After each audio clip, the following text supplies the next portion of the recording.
So we're going to talk a little bit about our grassroots initiatives today. So far, we've tried to get that petition onto the last directors meeting, and the NRA pretty much ignored it. That was the petition to have them attend meetings, actually do the job. The NRA effectively ignored it. They put it off for additional research to see how the merits of directors actually attending and doing their jobs. So yeah, they ignored it. So what do when they just ignore it at the directors meeting, right? Well, thankfully, there's actually another route that we can take. By New York law, the NRA bylaws have to include a couple of things. They have to include a way for the members to amend bylaws, and they do also have to include a way to recall officers. Those are just a couple of things that have to be in there. Now, what that means is that if we got enough signatures on petitions and the signatures were found valid, that we could take certain questions to a vote of all the voting members. That would be taken on the ballot that is released near the beginning of the year. It's the same ballot that you would vote for directors on. So, for example, one of the questions could be the bylaw amendment that we had tried to get before the board previously. So, should directors be required to attend meetings? And here's a list, here's the bylaw text, yes or no. And all the voting members will be able to vote on it. If such a thing were to be done as an officer recall, and believe me, I'm not going to go into everything that's required. I'm just putting it out there because I know people are going to ask. There could be a question like, should Wayne LaPierre be recalled from his position? And yes or no. So these are things that could be put on that ballot for members to look at, and the members at large, voting members at large to vote for. Again, that's around 145,000, I believe, voted in the last election. In order to do this, you have to have around 5% of that signed petitions. I believe that number is somewhere around 7,300. So it's a large number, but it's not an insurmountable number. This amount can be done. In all reality, we need probably 10 to 12,000 signatures, but that really honestly shouldn't be that difficult. So here's what we're going to do. The path to getting the proposition in front of everybody, like I say, it's not that difficult, just requires more signatures. In order to do this, we need to get people going into gun stores, gun shows, rallies, wherever they're going to find other gun owners, ranges, competitions, anywhere they can go and talk to other people. And it's not just about getting the signatures, about changing the conversations too. So we're not just getting in there and saying, hey, yo, sign this thing. What we're going to do is we need to get people in there and say, hey, this is how we can reform the NRA. Yes, we can do it. This is how it's going to happen, and we need your help. Now, what we're doing in order to accomplish that is we're setting up a team, or perhaps more appropriately named an army, of grassroots activists all across the country in order to accomplish this task. So this is going to be a network of individuals like you, business owners. So somebody owns gun store, gun range, and pro-gun organizations. So there are a lot of organizations out there, local state ones that even are 100% NRA members. Like you have to be an NRA member to join. And a lot of them have leadership that are very upset with what's going on. Those are some examples of pro-gun organizations that could be a part of this. And furthermore, this is going to be set up with a proper chain of command. So we've got the people on the ground floor doing the footwork. We've got state coordinators, got national coordinators.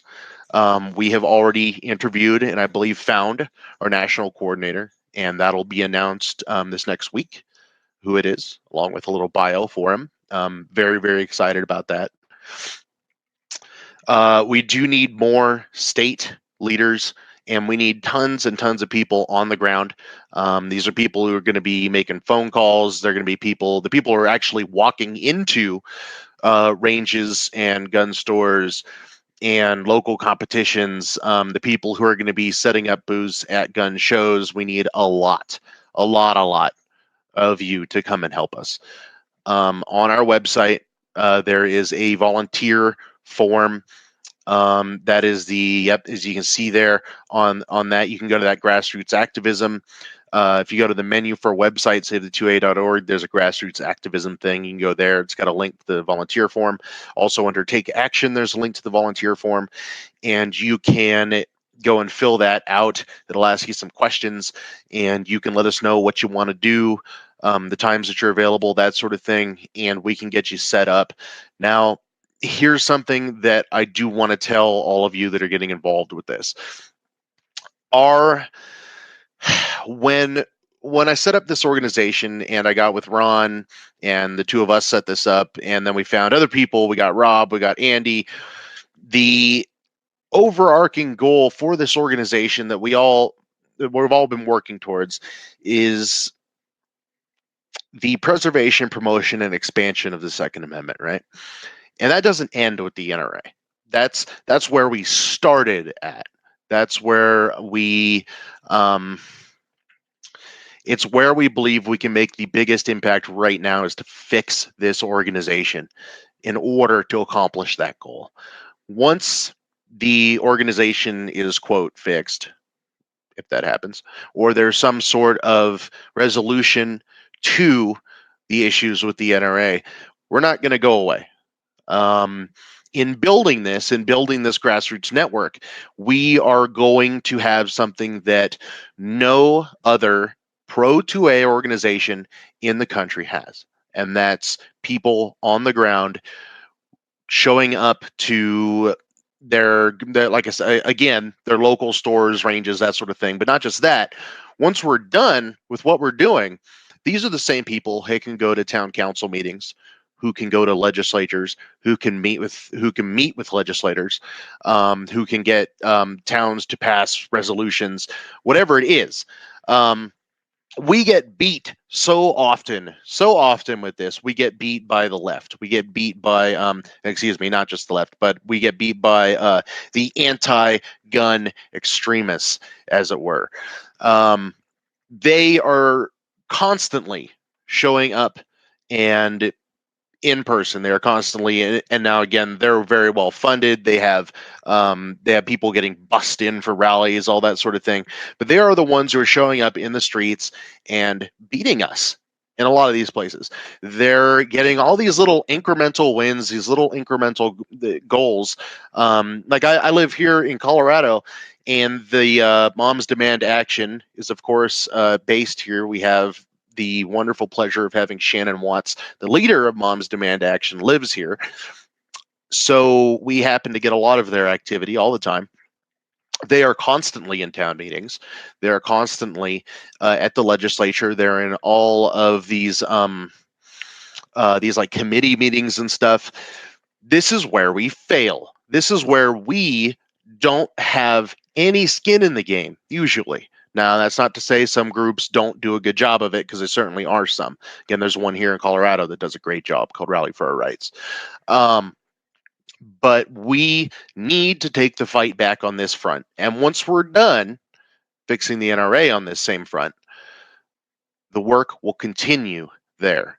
So if you want to get involved with ultimately something that no other Pro 2A organization has or does, something that can have actual, real, true effect, something that will get you out in front of people, talking to people, doing whatever we can to actually have an effect, make a difference. And believe it or not, we do need to actually fight for this right. Yes, it's written in the Constitution. Yes, we have what I believe is a friendly SCOTUS.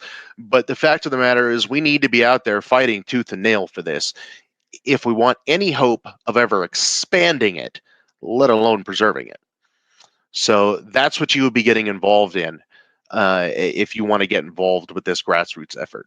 Again, I would suggest you go to our website, savethe2a.org, under the Grassroots Activism thing. I've got a little bit posted up there, a little bit about what I just said. That section will be expanded to talk more about what we're doing. You can keep your eye on there, talk about the different groups in different states, what we're doing. So that will eventually end up being the portal for all of our grassroots stuff. And get on our Friends to Save the Second community page as well. That's the group discussion group on Facebook, and you can keep up there as well. So that's it. That's our grassroots initiative. That's our big announcement for the day, and that is how we are going to retake the NRA, hopefully. All right. Thanks, Ron. Yeah, it sounds so funny. Retake the NRA as if a hostile entity currently owns it, and they do. There are a lot of people that have done a lot of good, and it's so hard to think of them as the enemy. Like I don't want to think of Jim Porter as the enemy. I don't want to think of Marion Hammer as the enemy. Yet they've drawn somewhat of a line in the sand to try to call us the enemy, and so on. What a strange world we live in, my gosh. And yeah, Anthony, thank you for doing all that. Grassroots is, I've never done grassroots before. Until this year, I could really just only partially spell grassroots.